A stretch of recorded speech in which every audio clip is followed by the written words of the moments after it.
سلام آپ کی بختاوری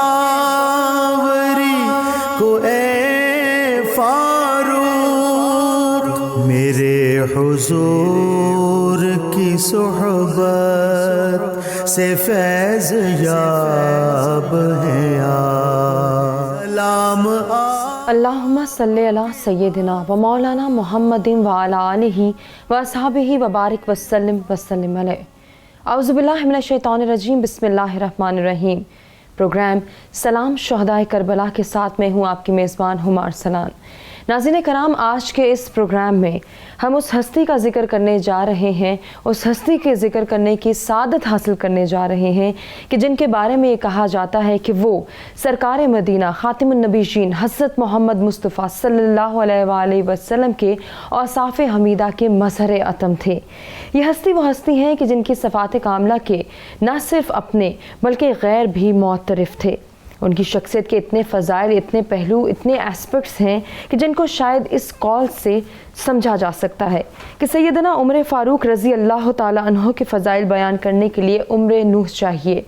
جی ہاں ناظرین کرام، آج کے پروگرام میں ہم جو ہے وہ گفتگو کریں گے حضرت عمر فاروق رضی اللہ تعالیٰ عنہ کی شہادت کی مناسبت سے آپ کی زندگی، آپ کی حیات طیبہ کے مختلف ایسپیکٹس، مختلف پہلوؤں پر غور کیا جائے گا، اور اس کے ساتھ ساتھ آپ کی سیرت طیبہ کو بھی ہم جو ہے وہ ڈسکس کریں گے۔ ناظرین کرام، یہ وہ ہستی ہیں جو عشرہ مبشرہ میں بھی شامل ہیں۔ حضور نبی اکرم صلی اللہ علیہ وآلہ وسلم نے خود ان کو جنت کی بشارت دی، بلکہ یہ بھی کہا جاتا ہے کہ معراج کی رات کو حضور نبی اکرم صلی اللہ علیہ وآلہ وسلم نے جنت میں 2 سونے کے محل دیکھے جو کہ حضرت عمر فاروق رضی اللہ تعالیٰ عنہ کے تھے۔ حضور نبی اکرم صلی اللہ علیہ وآلہ وسلم کا فرمان سیدنا عمر فاروق رضی اللہ عنہ کے بارے میں ہے کہ یہ جنت کا چراغ ہیں اور جنت ان پر واجب ہو گئی ہے۔ ایک اور حدیث مبارکہ کا مفہوم ہے کہ آسمان کا ہر فرشتہ عمر کی توقیر کرتا ہے اور زمین کا ہر شیطان عمر سے لرزتا ہے۔ ایک اور مقام پر حضور نبی اکرم صلی اللہ علیہ وآلہ وسلم نے فرمایا کہ قیامت کے دن اللہ تعالیٰ سب سے پہلے حضرت عمر رضی اللہ تعالیٰ عنہ سے مصافحہ کریں گے اور ان کو ہاتھ سے پکڑ کر جنت میں داخل کریں گے اور ان پر سلام بھیجیں گے۔ سبحان اللہ۔ عمر فاروق رضی اللہ تعالیٰ عنہ کے وصال کے بعد عبداللہ بن مسعود نے فرمایا، علم کے 10 حصے تھے، آج عمر فاروق رضی اللہ تعالیٰ عنہ کو دفن کر دیا، 9 حصے دفن ہو گئے۔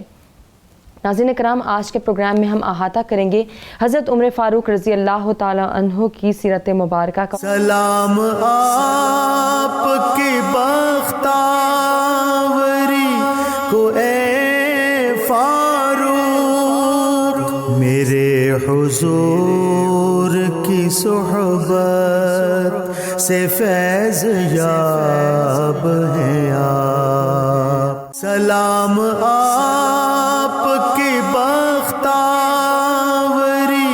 کو اے فاروق، میرے حضور کی صحبت سے فیض یاب ہیں آپ۔ ناظرین کرام، گفتگو کا آغاز میں کرنا چاہوں گی محترمہ سعدیہ صاحبہ سے۔ سعدیہ صاحبہ، خلیفہ دوم کی عظیم شخصیت کے حوالے سے ہمیں بتائیے، اور تعارف میں جب ہم بات کرتے ہیں ان کی شخصیت کا، ان کی پرسنالٹی ٹریٹس کو جاننے کی کوشش کرتے ہیں، تو ذرا اگر میں سٹارٹ لینا چاہوں قبل از اسلام، یعنی کہ اسلام قبول کرنے سے پہلے حضرت عمر فاروق رضی اللہ تعالیٰ عنہ کی جو پرسنالٹی ہم دیکھتے ہیں، اور اس کے بعد اسلام قبول کرنے کے بعد جو اس میں چینج آتا ہے، جو وہ نکھر کی پرسنالٹی ان کے سامنے آتی ہے، ایک کمپیریزن کی صورت میں اپنی گفتگو کا آغاز کیجیے گا۔ آج ہم جس شخصیت کا تذکرہ کرنے کے لیے یہاں پر جمع ہوئے ہیں، بلا شبہ انہیں مراد رسول صلی اللہ علیہ وآلہ وسلم کہا جاتا ہے۔ میں اپنی بات کا آغاز حضرت شاہ ولی اللہ دہلوی کے اس قول سے کروں گی کہ وہ فرماتے تھے کہ حضرت عمر فاروق رضی اللہ تعالیٰ عنہ کا سینہ ایک گھر کی طرح ہے جس کے بہت سے دروازے ہیں، اور ان دروازوں میں سے ہر دروازے پر آپ کو ایک با کمال شخصیت بیٹھی ہوئی نظر آتی ہے۔ بے شک۔ حضرت عمر فاروق جنہیں خلیفہ دوم ہونے کا مقام حاصل رہا، یہ ان نفوس قدسیہ میں شمار ہوتے ہیں جن کے لیے اللہ پاک نے ازل سے ہی رسول خدا صلی اللہ علیہ وآلہ وسلم کے اصحاب ہونے کا شرف لکھ دیا تھا، اور ان کا شمار ان لوگوں میں ہوتا ہے جن کے لیے رسول خدا صلی اللہ علیہ وآلہ وسلم دعائیں فرمایا کرتے تھے، اور جن کو جنتی ہونے کی بشارت آپ صلی اللہ علیہ وآلہ وسلم نے اپنی زندگی میں ہی عطا فرما دی تھی۔ اگر ہم ان کی قبل از اسلام زندگی کو دیکھتے ہیں تو ہمیں ایک شجاع، ایک بہادر اور ایک عادل انسان نظر آتے ہیں۔ انسانی شخصیت کے جتنے بھی اعلیٰ اوصاف ہیں وہ قبل از اسلام بھی ان کی شخصیت میں اسی طرح چھلکتے تھے، جنہیں آفٹر اسلام بہت زیادہ انہوں نے عروج پر پہنچا دیا۔ اور یہ سب نگاہ مصطفیٰ صلی اللہ علیہ وآلہ وسلم کے فیضان کا اثر تھا کہ عمر بن خطاب پھر فاروق بن کر دنیا اسلام پر چمکے، اور ان کے عدل و انصاف کا وہ چرچا ہوا کہ اسلام کی تاریخ میں کسی اور کو یہ مقام نہیں مل سکا۔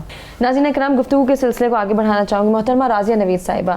اب ذرا آتے ہیں حضرت عمر فاروق رضی اللہ تعالیٰ عنہ کے، جہاں شخصی خصوصیات کی ہم بات کریں گے، شخصی تعارف کا آپ سے جاننا چاہیں گے، وہیں ایک اور بات بھی میں ایڈ کرنا چاہوں گی۔ جب ہم فضائل رسول صلی اللہ علیہ وآلہ وسلم کے حوالے سے بات کرتے ہیں تو ام المومنین حضرت عائشہ صدیقہ رضی اللہ تعالیٰ عنہ سے روایت ہے کہ وہ فرماتی ہیں کہ رسول اللہ صلی اللہ علیہ وآلہ وسلم نے فرمایا کہ ہر قوم میں، ہر امت کے ایک محدث ہوا کرتے تھے جو کہ انبیاء میں سے نہیں تھے۔ میری امت کا کوئی محدث ہے تو وہ عمر بن خطاب رضی اللہ تعالیٰ عنہ ہے، فرمائیے گا۔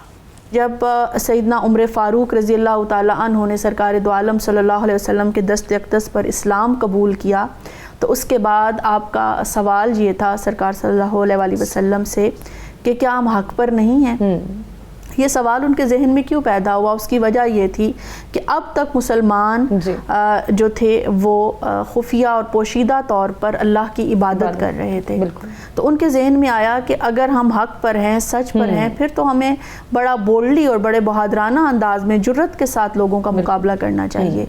جب یہ سوال ہوا تو آپ صلی اللہ علیہ وآلہ وسلم نے جواب دیا کہ ہم حق پر ہیں، تو پھر آپ نے فرمایا کہ اس حق کا اعلان جو ہے وہ علل اعلان ہونا چاہیے۔ سبحان اللہ۔ اور پھر تاریخ میں ہمیں ذکر ملتا ہے کہ سرکار صلی اللہ علیہ وآلہ وسلم کے ایک پہلو میں سیدنا عمر فاروق رضی اللہ تعالیٰ عنہ تھے، آپ صلی اللہ علیہ وآلہ وسلم کے دوسرے پہلو میں سیدنا ابو بکر صدیق رضی اللہ تعالیٰ عنہ تھے، آپ کے آگے سیدنا علی المرتضیٰ علیہ السلام تھے، اور آپ کے پیچھے اس وقت تک جتنے صحابہ اکرام رضوان اللہ علیہم اجمعین اسلام لا چکے تھے وہ آپ کے پیچھے تھے۔ اس حالت میں آپ کعبۃ اللہ میں تشریف لائے، وہاں پر نوافل ادا کیے، اور فرسٹ ٹائم ایسا ہوا کہ دشمن کے اوپر ایک دھاگ بیٹھ گئی اور دشمن یہ کہنے پر مجبور ہو گیا کہ آج مسلمانوں نے سیدنا عمر فاروق رضی اللہ تعالیٰ عنہ کو دائرہ اسلام میں داخل کر کے ہم سے بہت بڑا بدلہ لے لیا۔ پھر اسی طرح سے دیکھیں کہ شروع سے ہی آپ کو بارگاہ رسالت مآب صلی اللہ علیہ وآلہ وسلم میں ایک اہم مقام حاصل تھا۔ یہی وجہ تھی کہ نبی اکرم صلی اللہ علیہ وآلہ وسلم نے ایک مقام پر فرمایا کہ اگر میرے بعد کوئی نبی ہوتا، کیونکہ سرکار صلی اللہ علیہ وسلم خاتم النبیین ہے، قیامت تک نبوت کا یہ دروازہ بند ہو چکا ہے، لیکن فرمایا کہ اگر یہ دروازہ کھلا ہوتا اور میرے بعد کوئی نبی ہوتا تو وہ عمر بن خطاب رضی اللہ تعالیٰ عنہ ہوتے۔ بجا فرمایا آپ نے۔ اگر ہم جو ہے وہ القابات کی جانب آئیں، جو ٹائٹل ایک انسان کو دیے جاتے ہیں وہ یقیناً اس کے ایٹریبیوٹس پر، اس کی خصوصیات پر، اس کی کوالٹیز پہ دیے جاتے ہیں۔ فاروق کا ٹائٹل آپ کو ملا، فاروق کا لقب آپ کو ملا، ذرا اس کی ہمیں جو ہے وہ تمام تر ایسنس بتائیے، اس کے حوالے سے ہمیں بتائیے کہ اس کا ان کی پرسنالٹی پر کیا امپیکٹ تھا، اور ان کی پرسنالٹی میں ایسے کون سے ٹریٹس موجود تھے کہ جس کی بنا پر انہیں فاروق کہا گیا؟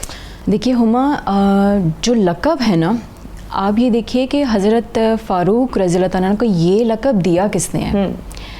یہ لقب ملتا ہے ان کو ہمارے پیارے نبی پاک صلی اللہ علیہ وسلم سے۔ تو جب نبی پاک صلی اللہ علیہ وسلم کسی کو لقب دیتے ہیں تو وہ صرف لقب نہیں ہے، وہ ایک فیض ہے، وہ ایک ایسنس ہے، وہ ایک پورے شعور کا ایک سمندر ہے جو ان کو ملا ہوا تھا۔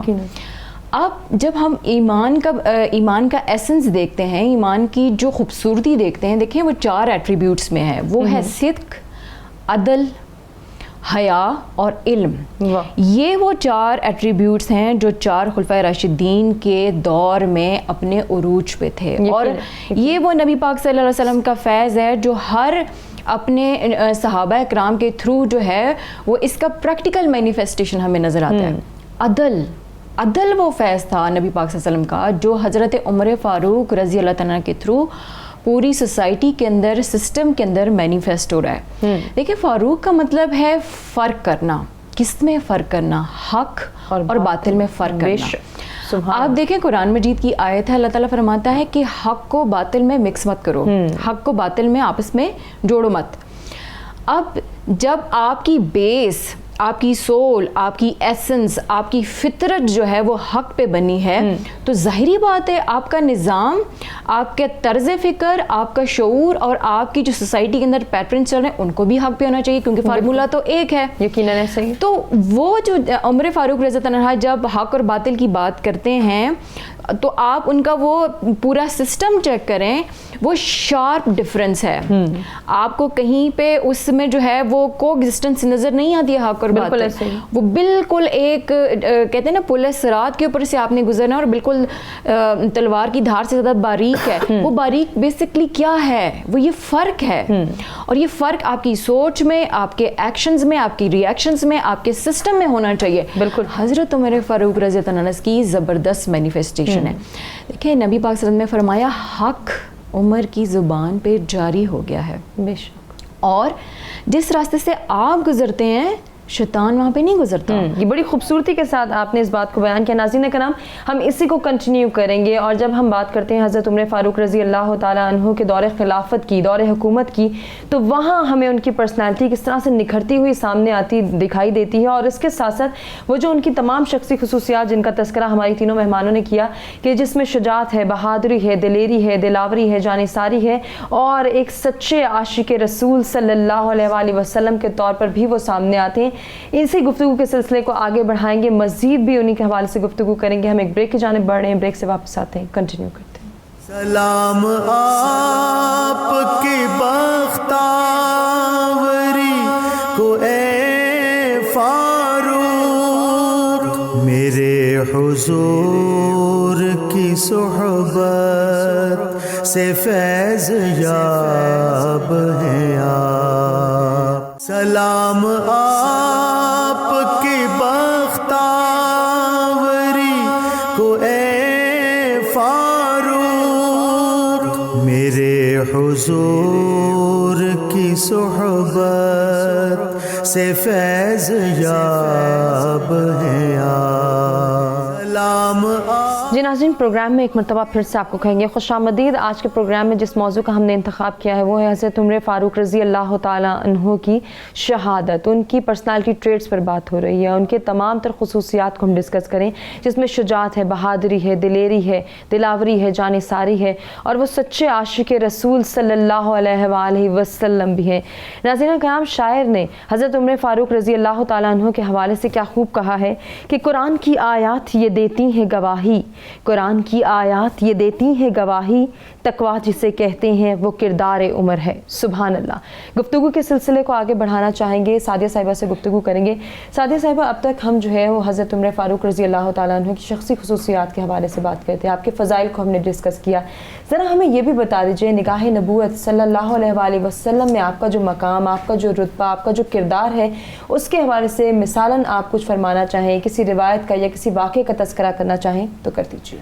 جی, حضرت عبداللہ ابن عباس سے روایت ہے کہ رسول اللہ صلی اللہ علیہ وآلہ وسلم نے فرمایا کہ روز محشر اللہ پاک سب سے پہلے جس شخص سے مصافحہ کرے گا وہ حضرت عمر رضی اللہ تعالیٰ عنہ ہیں. اللہ پاک جس شخصیت پر سلام بھیجے گا وہ سیدنا عمر رضی اللہ تعالیٰ عنہ ہیں. اور اللہ پاک جس انسان کو سب سے پہلے جنت میں داخل فرمائے گا وہ حضرت عمر رضی اللہ تعالیٰ عنہ ہیں. اس حدیث مبارکہ سے ہمیں حضرت عمر کی شان مبارک کا اندازہ ہوتا ہے. اور رسول اللہ صلی اللہ علیہ وآلہ وسلم کے ایک اور فرمان کے مطابق جسے حضرت عبداللہ ابن مسعود نے روایت کیا ہے, رسول اللہ صلی اللہ علیہ وآلہ وسلم نے حضرت عمر کو عشرہ مبشرہ میں شامل فرمایا. آپ صلی اللہ علیہ وآلہ وسلم اپنے اصحاب کے درمیان موجود تھے. آپ نے فرمایا کہ اے لوگو, ابھی ایک شخص داخل ہوگا, وہ جنتی ہے. لوگوں نے دیکھا. کچھ دیر کے بعد حضرت ابوبکر صدیق رضی اللہ تعالیٰ عنہ داخل ہوئے. آپ صلی اللہ علیہ وآلہ وسلم نے فرمایا ابھی ایک اور شخص آنے والا ہے, لوگوں وہ بھی جنتی ہے. تو لوگوں نے دیکھا. کچھ دیر کے بعد حضرت عمر رضی اللہ تعالیٰ عنہ داخل ہوئے. تو اس لحاظ سے بھی ہمیں حضرت عمر رضی اللہ تعالیٰ عنہ کے مقام اور مرتبے کا اندازہ ہوتا ہے کہ جن کے لیے رسول اللہ صلی اللہ علیہ وآلہ وسلم نے ان کی زندگی میں ہی جنت کی بشارت دے دی ہو، جنت ان کے لیے کیسے منتظر رہتی ہوگی۔ اور پھر ہم نے یہ بھی دیکھا کہ رسول اللہ صلی اللہ علیہ وآلہ وسلم نے فرمایا کہ عمر کی زبان اور اس کے دل پر حق بولتا ہے اور اس کے دل پر حق راج کرتا ہے۔ حضرت عمر کی جو ہیبت تھی، ان کا جو خوف تھا لوگوں کے دلوں میں نہیں تھا، بلکہ ان کی شان کی وجہ سے، ان کے مقام کی وجہ سے، ان کے رسول خدا صلی اللہ علیہ وآلہ وسلم کے قرب کی وجہ سے، محبت کی وجہ سے شیطان بھی ان سے خوف رکھتا تھا۔ رسول اللہ صلی اللہ علیہ وآلہ وسلم نے فرمایا کہ عمر کی ہیبت شیطان کے دل میں بھی موجود ہے، اور یہ سچ ہے کہ عمر جس رستے سے گزرتا ہے شیطان وہ رستہ چھوڑ دیتا ہے۔ بے شک ایسا کنٹینیو کریں گے ڈسکشن کو، اور اب بات کریں گے آپ کے صاحب رائے ہونے کے حوالے سے۔ جہاں فصاحت آپ کی، آپ کے بلاغت، آپ کا شعور جو ہے وہ اتنا زیادہ مشہور ہے، وہیں آپ کا صاحب رائے ہونا بھی یقیناً اپنی مثال آپ ہے۔ اور اسی پر ہم یہ دیکھتے ہیں کہ اگر قرآن مجید فرقان حمید کی روح سے ہم آپ کا مقام، آپ کا رتبہ دیکھیں تو آپ کی رائے، آپ کے دیے گئے احکامات جو ہیں وہ قرآن بھی اس کی تائید کرتا ہوا دکھائی دیتا ہے، اور پھر وہ احکامات جو ہیں وہ قرآنی زبان میں بھی نزول ہوتا ہے ان کا، جس میں آذان کا طریقہ کار ہے، خواتین کے لیے پردے کا حکم ہے۔ اس حوالے سے میں چاہوں گی کہ راضیہ صاحبہ آپ کچھ فرما دیجیے۔ ہما آپ دیکھیے کہ روایات میں ذکر ملتا ہے کہ سیدنا عمر فاروق رضی اللہ تعالیٰ عنہ کے ذہن میں ایک خیال آیا، اور انہوں نے سرکار صلی اللہ علیہ وسلم کی بارگاہ میں عرض کیا کہ کاش یہ جو مقام ابراہیم ہے اس کو نماز کی جگہ بنا دیا جائے۔ تو آتا ہے روایات میں کہ اللہ تعالیٰ نے جو ہے وہ ایک آیہ مبارکہ نازل فرمائی اور حکم دیا وَاتَّخِذُوا مِن مَقَامِ إِبْرَاهِيمَ مُصَلًّى، کہ اب مقام ابراہیم کو جو ہے وہ نماز کی جگہ بنا لیا جائے۔ پھر اسی طرح سے حضرت عمر فاروق رضی اللہ تعالیٰ عنہ کے ذہن میں آیا کہ سرکار صلی اللہ علیہ وآلہ وسلم سے بہت سارے لوگ، ہر طرح ہر قسم کے لوگ جو ہے وہ ملنے کے لیے آتے ہیں، تو کاش کچھ ایسا ہو جائے کہ ازواج مطہرات کے لیے جو ہے وہ پردے کے احکام نازل ہو جائیں۔ تو سورہ احزاب کے اندر آپ دیکھیں کہ اللہ تعالیٰ جو ہے وہ پردے کے احکامات نازل فرما دیتا ہے۔ پھر اسی طرح سے ایک مرتبہ آپ نے بارگاہ خداوندی میں دعا کی، ہاتھ اٹھائے اور دعا کی، اے اللہ کیا ہی یہ بہتر ہو جائے کہ مسلمانوں پر جو ہے وہ شراب کو حرام کر دیا جائے، کیونکہ شراب کی وجہ سے ہو سکتا ہے کہ ان کے اوپر جو ہے وہ غفلت طاری ہو جائے۔ تو پھر ہم دیکھتے ہیں کہ سورہ بقرہ کی آیت نمبر 219 میں پہلے جو ہے وہ شراب کو گناہ قرار دیا گیا، اور پھر بعد ازاں جو ہے شراب کو مکمل طور پر حرام قرار دے دیا گیا۔ پھر ایک اور مقام پر جو ہے وہ عبداللہ بن ابی کے حوالے سے ہمیں ذکر ملتا ہے کہ سرکار صلی اللہ علیہ وآلہ وسلم نے اس کی نماز جنازہ پڑھانے کے لیے تشریف لے گئے، تو حضرت عمر فاروق رضی اللہ تعالیٰ عنہ عرض کرنے لگے یا رسول اللہ صلی اللہ علیہ وسلم، یہ وہ شخص ہے جس نے ساری عمر آپ کو تنگ کیا، جس نے ساری عمر آپ کی توہین کی ہے، اور آج آپ اس کی نماز جنازہ پڑھا رہے ہیں۔ تو آپ صلی اللہ علیہ وسلم نے فرمایا اے عمر، مجھے اختیار دیا گیا ہے کہ میں نماز جنازہ پڑھاؤں یا نہ پڑھاؤں، یعنی دعا کروں یا نہ کروں۔ اب یہ خیال حضرت عمر فاروق رضی اللہ تعالیٰ عنہ کے قلب میں آیا، تو سورہ توبہ کی آیت نمبر 84 جو ہے وہ نازل ہو گئی، جس میں اللہ تعالیٰ نے جو ہے وہ منع فرما دیا کہ آپ صلی اللہ علیہ وسلم اس منافق کی قبر پر نہ کھڑے ہوں اور نہ اس منافق کے لیے آپ دعا کریں۔ یعنی ہما اب یوں دیکھیے کہ تقریباً 41 آیات کے متعلق ہمیں یہ بات ملتی ہے کہ سیدنا عمر فاروق رضی اللہ تعالیٰ عنہ کی رائے کو، سوچ کو، ان کی دعا کو سامنے رکھتے ہوئے وہ قرآن پاک کا حصہ بنی، اور بہت زیادہ 17 آیات تو مکمل طور پر ہمیں ان کا ذکر ملتا ہے کہ وہ سیدنا عمر فاروق رضی اللہ تعالیٰ عنہ کی رائے پر ہی اور ان کی دعا پر ہی جو ہے وہ قرآن پاک کا حصہ بنی۔ ڈاکٹر صاحبہ، یہ جو کوالٹیز جن کا ہم تذکرہ کر رہے ہیں، کتنی اسٹرانگ پرسنالٹی ہے، اور اس کی جو بیس لائن ہے میں آپ سے وہ ڈسکس کرنا چاہوں گی کہ عدل و انصاف۔ جب ہم چیک اینڈ بیلنس کی بات کرتے ہیں، جب ہم ایک نظر کی بات کرتے ہیں، جب رسپانسبلٹیز کو پورا کرنے کی بات کرتے ہیں، تو وہیں عدل و انصاف جو کہ آپ کی شخصیت کی بہترین جو ہے وہ بیس لائن بھی کہا جائے، یا آپ کی شخصیت ہی منحصر ہے عدل و انصاف پر۔ دیکھیے، ان کی خلافت کا جب ہم پورا ٹائم پیریڈ دیکھتے ہیں نا، 10 سال 6 ماہ 4 دن، اور روایت میں آتا ہے کہ آپ نے تقریباً 1036 شہروں کو جو ہے وہ فتح کیا۔ تو آپ کا جو نظام ہے بڑا ریولوشنری نظام ہے، اور آپ اس چیز کا ظاہر ہے فراست آپ کے پاس ہے، نبی پاک صلی اللہ علیہ وسلم کے اسٹوڈنٹ ہیں، تو آپ اس چیز کو سمجھتے ہیں کہ جو سوسائٹی ہے، سوسائٹی ایک جسم کی مانند ہے جس کے سارے انسٹیٹیوشن آپس میں انٹر ڈیپینڈنٹ ہیں. اگر ایک میں تکلیف ہوگی یا ایک جو ہے وہ ڈس آرگنائزڈ ہوگا تو آپ کی پوری باڈی میں جو ہے وہ ڈس آرگنائزیشن آ جاتی ہے. تو آپ ان کی اپروچ دیکھیں، اتنی ریولوشنری اپروچ ہے کہ وہ جب آپ سسٹم دے رہے ہیں، اس عدل انصاف بیسڈ سسٹم آپ دے رہے ہیں، تو وہ انڈیویجول سے لے کر جو آپ اسٹرکچر دیں، انسٹیٹیوشنز دیے ہیں یا جو سسٹم دیا ہے، انڈیویجول سے لے کر وہ ریلیجیس بھی ہے، وہ پولیٹیکل بھی ہے، وہ سوشل بھی ہے. یعنی آپ نے صرف ایک انڈیویجول کی بات نہیں کی. جب آپ مذہب کی بات کرتے ہیں تو پھر آپ کو یہ بھی پتہ ہے کہ سوسائٹی کے اندر ویلفیئر کا سسٹم بھی ہونا چاہیے. بالکل ایسے. پھر آپ کی فراست میں یہ ہے کہ ایک ملٹری سسٹم بھی ہونا چاہیے، اور پھر ایک پولیٹیکل سسٹم کو بھی آپ نے اتنا اسٹرانگ کیا ہے. آپ دیکھیں اس زمانے میں ایک ظاہر عرب کلچر میں بہت ساری ایک اس طرح کی کیا کہتے ہیں خصوصیات ہوتی تھیں ان لوگوں میں، کچھ ٹرینڈز ایسے تھے جو کہ اس سوسائٹی کے پیس کو خراب کرتے تھے. ایک کلچر ان کا یہ تھا کہ اشعار بولے جاتے تھے، اور اشعار میں اس طرح سے ہوتا تھا کہ ایک دوسرے کی ڈسگریس میں اکثر لوگ آ جاتے تھے. تو آپ نے اس کلچر کو ختم کر دیا اس لیے کہ سوسائٹی آپس میں کنیکٹڈ رہے. اب جب آپ ریلیجیس ریفارم لے کے آ رہے ہیں تو آپ کو پتہ ہے جنگ یمامہ میں بہت سارے صحابہ شہید ہو رہے تھے. تو آپ نے حضرت عمر فاروق رضی اللہ عنہ کو یہ مشورہ دیا کہ قرآن کے جو نسخے ہیں اس کو ہم جو ہے اکٹھا کر دیتے ہیں، تاکہ یہ جو پورا کا پورا جو سسٹم ہے یہ ایک جگہ پہ جو ہے کنسولیڈیٹڈ ہمارے پاس ڈاکیومنٹ آ جائے. پھر آپ دیکھیں جب تراویح کی نماز آتی ہے تو آپ ایک امام کے پیچھے جو ہے یہ کلچر آپ دے رہے ہیں، یہ آئیڈیالوجی آپ دے رہے ہیں، آپ امت کو یونائٹ کر رہے ہیں. پھر آپ ویلفیئر کے کاموں میں دیکھیں کہ بیت المال کا سسٹم آپ نے انٹروڈیوس کروایا ہے، اور اس کے اندر دیوان رجسٹریشن جو مستحق لوگ ہیں اس کا پورے کی پورا آپ کے پاس ڈیٹا ہونا چاہیے. کتنی ایکسٹراڈنری جو ہے آپ کی اپروچ ہے. اور پھر آپ گودام کا سسٹم دے رہے ہیں ریسورسز کو جنریٹ کرنے کے لیے کہ وہاں پہ آپ کی جو جتنی بھی چیزیں ہیں مختلف شہروں میں یہ ایک ہب میں ہونے چاہیے.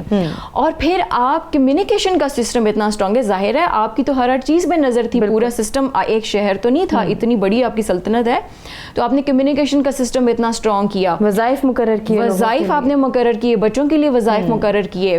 اور پھر آپ دیکھیں کہ جو دی عمر لا ہے وہ آپ دیکھیں ابھی بھی ویسٹ میں جو ہے اس کی امپلیکیشن ہو رہی ہے. ناروے میں دی عمر الاؤنس کے نام سے بچوں کے لیے ابھی بھی وظیفہ چلتا ہے. آپ یہ دیکھیں کہ کتنا اس کے اندر جو ہے ان جو سسٹم اس زمانے میں 1400 سال پہلے دیا امپیکٹ، اور کیونکہ وہ اتنا جینوئن ہے نا، اتنا جینوئن ہے کہ اس کے اندر اتنی جان ہے کہ وہ سمجھتے ہیں کہ اگر یہ ہم سسٹم لے کے آئیں گے تو ہماری سوسائٹی میں ریفارم آ سکتے ہیں. یقیناً. پھر آپ دیکھیں آپ شورائی نظام دیتے ہیں، ہر شہر میں آپ کے گورنرز ہیں، اور اتنا عدل کا ایسا سسٹم ہے، آپ نے ایسا نظام بنایا ہوا ہے کہ کوئی بھی عام سٹیزن اٹھ کے اس کی شکایت کر سکتا ہے. بالکل کر سکتا ہے. بجا فرمایا آپ نے ڈاکٹر صاحبہ. ہم اسی کنٹینیو کریں گے اس ڈسکشن کو. آپ کا نظام عدل، آپ کا عدل و انصاف پر مبنی فیصلے کرنا، یہ آپ کی پرسنالٹی میں کس طرح سے نکھار پیدا کرتے ہیں، اور پھر الٹیمیٹلی ہم جو ہے وہ گفتگو کے سلسلے کو جب آگے بڑھائیں گے اس میں ہم آپ کی شہادت کو بھی ڈسکس کریں گے. عمر فاروق رضی اللہ تعالیٰ عنہ کی شہادت، جس کو پہلے سے ہی خوشخبری اور نوید سنا دی تھی. حضور نبی اکرم صلی اللہ علیہ وسلم نے آپ کو جنت کی بشارت بھی دی، آپ کو شہادت کے حوالے سے بھی آگاہ کیا. اور یہاں یہ بات قابل غور ہے کہ آپ شہادت کے لیے دعا کرتے تھے. آپ اس بات کے لیے آپ کی مراد تھی کہ اللہ تعالیٰ آپ کو جو ہے وہ شہادت نصیب فرمائے. تو ناظرین کرام، اسی گفتگو کے سلسلے کو ہم آگے بڑھائیں گے کہ کس طرح سے اللہ تعالیٰ نے آپ کی یہ مراد پوری کی اور پھر آپ کو شہادت کے منصب پر فائز کیا. ایک بریک کی جانب ہم بڑھیں، بریک سے واپس آتے ہیں، کنٹینیو کرتے ہیں. سلام آپ کی بختاوری کو اے فاروق، میرے حضور کی صحبت سے فیض یاب ہیں آپ. سلام آپ کی بختاوری کو اے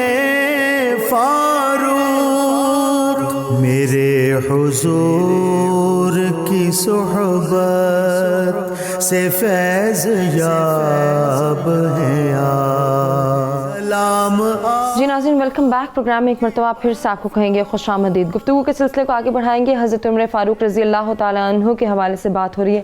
آپ کی سیرت مبارکہ کو، آپ کے فضائل اور مناقبات کو ہم جو ہے ڈسکس کر رہے ہیں، اور اس کے ساتھ ساتھ آپ کی شخصی خصوصیات کی جہاں ہم بات کرتے ہیں، وہیں ہمیں آپ کے سچا عاشق رسول ہونے کی بھی بہت مثالیں ملتی ہیں۔ اہل بیت اطہار سے آپ کی مودت و محبت کی بھی مثالیں ہم جو ہے وہ واضح کریں گے اپنے پروگرام میں، اور اس کے ساتھ ساتھ آپ کی شہادت کی مناسبت سے بھی گفتگو ہوگی۔ آپ کے حوالے سے شاعر نے کیا خوب اپنے الفاظ میں کہا ہے کہ ہر سلسلہ فیض میں چمکے تیرے موتی، ہر سلسلہ فیض میں چمکے تیرے موتی، کوئی ہے مجدد تو کوئی گنج شکر ہے۔ سبحان اللہ۔ گفتگو کے سلسلے کو آگے بڑھائیں گی۔ جیسے کہ سعدیہ صاحبہ، میں آپ سے یہ گزارش کرنا چاہوں گی کہ اپنے الفاظ میں کسی واقعے پر مبنی ہمیں اس حوالے سے بتا دیجئے کہ آپ کی کیا محبت تھی، کیا مودت آپ رکھتے تھے اہل بیت اطہار علیہ السلام سے۔ جی، حضرت عمر فاروق رضی اللہ تعالیٰ عنہ کو سچے عاشق رسول ہونے کا بھی شرف حاصل ہے، اور اسلام قبول کرنے کے بعد رسول اللہ صلی اللہ علیہ وآلہ وسلم کے وصال تک اور اس کے بعد اپنی پوری زندگی انہوں نے جس عشق اور محبت کا ثبوت دیا وہ تاریخ میں سنہرے الفاظ سے یاد کیا جاتا ہے۔ جب آپ خلیفہ بنے تو آپ نے ازواج رسول کے لیے بہت سارے فنڈ مختص کیے، اور تمام ازواج رسول صلی اللہ علیہ وآلہ وسلم کو 10-10 ہزار درہم جو ہے وہ بیت المال سے ادا کرتے تھے، جبکہ حضرت عائشہ صدیقہ کے لیے انہوں نے 12,000 کا جو فگر ہے وہ مقرر کیا تھا۔ اور اس کی وضاحت یہ کی کہ رسول اللہ صلی اللہ علیہ وآلہ وسلم اپنی تمام ازواج سے زیادہ محبوب حضرت عائشہ صدیقہ کو رکھتے تھے، تو اس لیے میں نے بھی اسی نسبت سے ان کا وظیفہ جو ہے وہ زیادہ مقرر کیا۔ اور پھر جب ہم اہل بیت اطہار کی بات کرتے ہیں، رسول اللہ صلی اللہ علیہ وآلہ وسلم کے پیارے شہزادوں کی بات کرتے ہیں، جناب حسن جناب حسین علیہم السلام کی بات کرتے ہیں، تو ان کے ساتھ جو ان کی محبت تھی، ان کی مودت تھی، ان کی وفا تھی، ان کا ادب تھا، وہ بھی ایک بے مثال تاریخی حقیقت ہے کہ ایک مرتبہ حضرت عمر فاروق اپنے ممبر پر کھڑے تھے اور حضرت امام حسین آئے تو آپ نے ان کو اپنی گود میں اٹھا لیا اور فرمایا کہ آج جو کچھ ہمارے پاس ہے اور جو کچھ اس دنیا میں موجود ہے، یہاں تک کہ ہمارے سر کے بال بھی اہل بیت رسول صلی اللہ علیہ وآلہ وسلم کا صدقہ ہیں، اس کے بغیر ہم کچھ بھی نہیں ہیں۔ اور جب ایک مرتبہ ان کے بیٹے حضرت عبداللہ بن عمر اور حضرت امام حسین کے درمیان ایک مکالمہ ہوا اور حضرت امام حسین نے فرمایا کہ آپ لوگ ہمارے غلام ہیں، تو بیٹا یہ شکایت باپ کے پاس لے کر جاتا ہے، تو باپ یہ سن کر اتنے ایکسائٹڈ ہو جاتے ہیں اور اتنے خوش ہو جاتے ہیں کہ اپنے بیٹے سے کہتے ہیں کہ جاؤ امام حسین کی خدمت میں جاؤ اور ان سے کہو کہ یہ بات ایک پیپر پر لکھ کے دے دیں تاکہ روز محشر میں اس کو اپنے رب کی بارگاہ میں بطور دلیل پیش کر سکوں۔ تو وہ اہل بیت کا غلام ہونا اپنے لیے فخر سمجھتے تھے، اہل بیت کو وہ اپنے سر کا تاج سمجھتے تھے، وہ جو انہوں نے فرمایا کہ ہمارے سر کے بال بھی ان کا صدقہ ہیں، ان کے علاوہ اس کائنات میں کچھ بھی نہیں، کیونکہ وہ اہل بیت اطہار کے مقام اور مرتبے سے واقف تھے۔ جیسے کہ ہم کہہ رہے ہیں کہ ہم نے شہادت کی مناسبت سے گفتگو کرنی ہے، شہادت جو کہ ان کی خواہش تھی، شہادت کے منصب پر فائز ہونا، اس کی دعا بھی وہ کرتے تھے، اور اس کی خبر حضور نبی اکرم صلی اللہ علیہ وسلم نے ان کو پہلے ہی دے دی تھی۔ وہ کیا مشہور واقعہ ہے کہ ایک بار کوہ احد پر حضور نبی اکرم صلی اللہ علیہ وسلم حضرت ابوبکر صدیق رضی اللہ تعالیٰ عنہ، حضرت عمر فاروق رضی اللہ تعالیٰ عنہ اور حضرت عثمان غنی رضی اللہ تعالیٰ عنہ کھڑے تھے کہ پہاڑ وجد میں آ گیا۔ کہا یہ جاتا ہے کہ حضور نبی اکرم صلی اللہ علیہ وسلم نے یہ فرمایا کہ اے احد رک جا، تجھ پر ایک نبی، ایک صدیق اور 2 شہید کے سوا اس وقت کوئی اور موجود نہیں۔ تو یہ جو 2 شہیدوں والی بات ہے، اس میں ایک حضرت عمر فاروق رضی اللہ تعالیٰ عنہ اور دوسرے حضرت عثمان غنی رضی اللہ تعالیٰ عنہ ہیں۔ یہ خبر ان کے لیے کیسی خبر تھی، اور پھر شہادت کے منصب پر فائز ہونا، میں چاہوں گی کہ آپ اس کو اپنے الفاظ میں کچھ روایات کی روشنی میں فرما دیجیے۔ روایت میں ذکر ملتا ہے کہ ایک شخص جو جس کا نام ابو لولو فیروز تھا، وہ حضرت مغیرہ بن شعبہ رضی اللہ تعالیٰ عنہ کا غلام تھا، ان کے پاس کام کرتا تھا۔ اب اس دور میں یہ ایک ٹریڈیشن کہہ لیجئے موجود تھی کہ اگر کوئی شخص اپنے مالک کے پاس کام کرنے کے علاوہ مزید کام کرنا چاہتا تو وہ مالک کے ساتھ طے کر لیا کرتا تھا کہ میں تمہیں پر ڈے اتنا پے کروں گا، تو مجھے کسی اور جگہ بھی کام کرنے کی اجازت دو۔ لہٰذا یہی معاملہ فیروز اور حضرت مغیرہ بن شعبہ رضی اللہ تعالیٰ عنہ کے درمیان بھی طے پا گیا تھا۔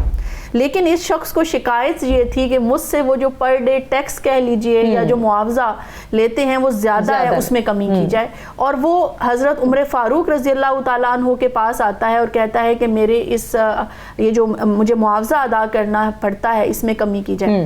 آپ رضی اللہ تعالیٰ عنہ نے اب عدل و انصاف پر مبنی اس سے سوال کیا کہ تمہیں کیا کیا آتا ہے, تم کن کن فنون میں ماہر ہو. تو وہ 2-3 قسم کے نقاشی ہے, آہن گری ہے, اور ایک اور اس کا ذکر کرتا ہے شعبے کا کہ میں اس میں کام کرتا ہوں. آپ نے کہا پر ڈے کتنا دیتے ہو؟ اس نے کہا میں 2 درہم دیتا ہوں. آپ رضی اللہ تعالیٰ عنہ نے فرمایا کہ اس کے مقابلے میں تو 2 درہم بالکل مناسب ہے, لہٰذا تم اپنا رویہ بھی درست کرو اور میں تمہارے مالک سے بھی کہوں گا کہ وہ بھی اپنا رویہ جو ہے تمہارے ساتھ نرم رکھے. اب یہ بات اس شخص کو اس کے دل پر سمجھیں گراں گزری, اس کو بری لگی, بھائی کیوں نہیں میرا وہ ختم جو ہے وہ کروایا گیا اور ایک نئی بات میرے آگے کر دی گئی.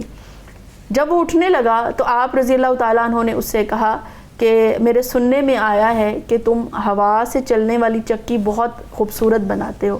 تو اس نے دانت پیس کر کہا کہ ہاں میں آپ کو بہت خوبصورت چکی بھی بنا کر دوں گا, رہتی دنیا تک لوگ اس کو یاد کریں گے. جب وہ اٹھ کر گیا تو حضرت عمر فاروق رضی اللہ تعالیٰ عنہ نے اسی وقت مجلس میں موجود لوگوں سے یہ فرما دیا کہ یہ شخص مجھے دھمکی دے کر گیا ہے, قتل کی دھمکی. بالکل اسی طرح سے حضرت عمر فاروق رضی اللہ تعالیٰ عنہ ایک روز جمعے کا خطبہ ارشاد فرما رہے تھے, تو آپ نے اپنا ایک خواب جو ہے وہ اہل مجلس سے بیان فرمایا اور فرمایا کہ میں نے خواب میں دیکھا ہے کہ مجھے مرغ نے 2 مرتبہ ٹھونگ ماری ہے, اس سے میرا خیال یہ ہے کہ میری موت کا وقت قریب آ گیا.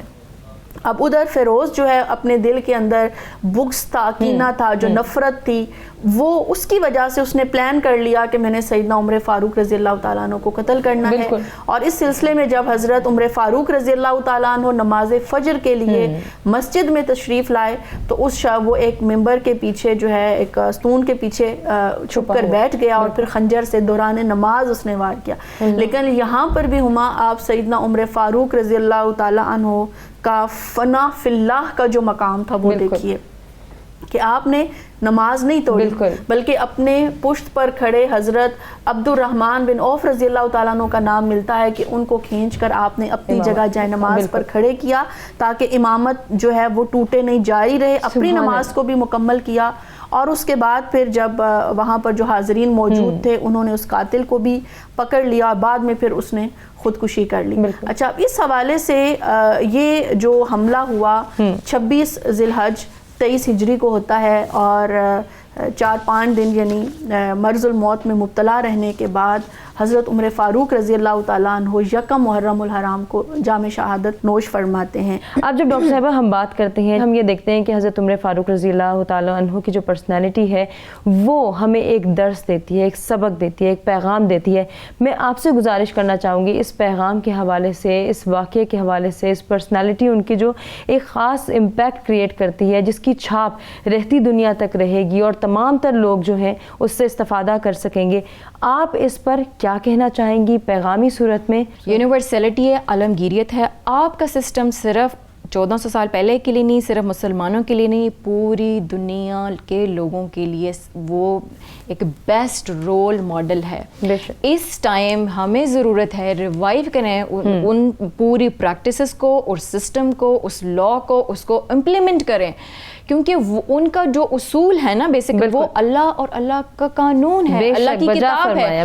جب ہم اس سسٹم کے ساتھ الائنمنٹ میں آئیں گے تب آپ کی سوسائٹی میں بیلنس آئے گا, تب آپ کی سوسائٹی میں پرفیکشن آئے گی, اور یقیناً دنیا اور آخرت تبھی پیس آ سکتا ہے, سکون آ سکتا ہے, امن آ سکتا ہے, ورنہ آپ کا یہ ڈس بیلنسڈ ہی رہے گا. یقیناً اسی کے ساتھ ہم جو ہے ناظرین کرام آج کے پروگرام کا اختتام کریں گے. صرف ایک شعر میں جو ہے وہ تمام تر بات کو کنکلوڈ کرنا چاہوں گی کہ پھر آج ضرورت ہے تیری نوح بشر کو, پھر آج ضرورت ہے تیری نوح بشر کو, اس عہد کا مظلوم تیرا راہ نگر ہے. سبحان اللہ.